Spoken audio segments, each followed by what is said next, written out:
Tudo bem? Hoje a gente vai finalizar aquela introdução de monômios discutindo sobre o grau de monômios, tá? Então, como vocês podem ver aqui no slide, a gente vai avaliar o grau quando nós tivermos uma única variável e o grau quando tivermos duas ou mais variáveis, tranquilo? Bom, variável no caso é a letra da parte literal. Então, olha esse primeiro exemplo aqui, ó, esse 2A. Deixa eu pegar a marcação aqui, ó. Então, ó, se você notar, esse A ele está elevado ao expoente 1, porque não tem nada aqui.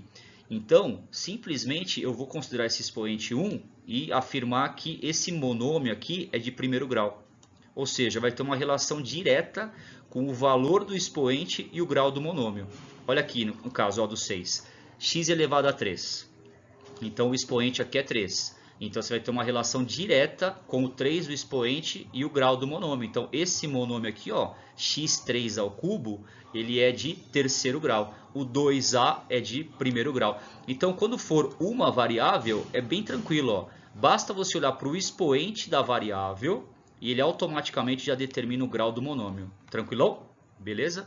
Agora, se tiver duas ou mais variáveis, ou seja, duas ou mais letras, aí o que você vai fazer? Você vai somar o expoente de cada variável, de cada letra. Então, olha esse exemplo aqui, ó, 3AB. Então, você nota que o A está elevado a 1 e o B está elevado a 1. E aí você vai somar esses dois expoentes aqui, ó, 1 mais 1, então você tem o segundo grau. Tranquilo? Olha esse exemplo aqui, ó. Aqui você tem o x elevado a 3, o y elevado a 1 e o z elevado a 4. Então você vai somar 3 mais 1 mais 4. E aí você obtém o que? 8. Então esse monômio aqui é do oitavo grau.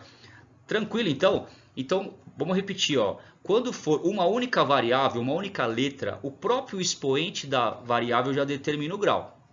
Agora quando tiver duas ou mais letras, aí você soma os expoentes para determinar o grau. Tranquilão? Vamos para o próximo. Aqui, ó. Bom, tem dois casos particulares que eu queria comentar com vocês. Então você tem aqui ó, o monômio de grau zero. Então o que significa o grau zero? É quando nós não temos a parte literal. Ou seja, quando o expoente é zero. Então todo monômio que o expoente é zero, a parte literal acaba sumindo. Por quê? Olha o que acontece aqui, olha esse exemplo. Ó. 3a elevado a zero, b elevado a zero. Pela potência, pelas regras de potência, a gente sabe, a gente viu que qualquer coisa elevado a zero é igual a 1. Então veja só, a elevado a zero eu substituo por 1. B elevado a zero eu substituo por 1. A gente já sabe que quando está tudo coladinho assim é porque está multiplicando. Então 3 vezes 1 vezes 1 é 3. Então eu acabei de perceber o quê? Que quando você tem o expoente zero, você acaba fazendo com que a parte literal suma. E aí o monômio ele se resume somente ao número. Então nesse caso, se todos os expoentes forem zero, a parte literal vai sumir e você tem um monômio de grau zero. Ou seja, todos os números. Então quando você tem só um número, você afirma que esse monômio é de grau zero. Tranquilão? E para finalizar, eu tenho aqui o monômio de grau indeterminado. Esse caso é quando o coeficiente é zero.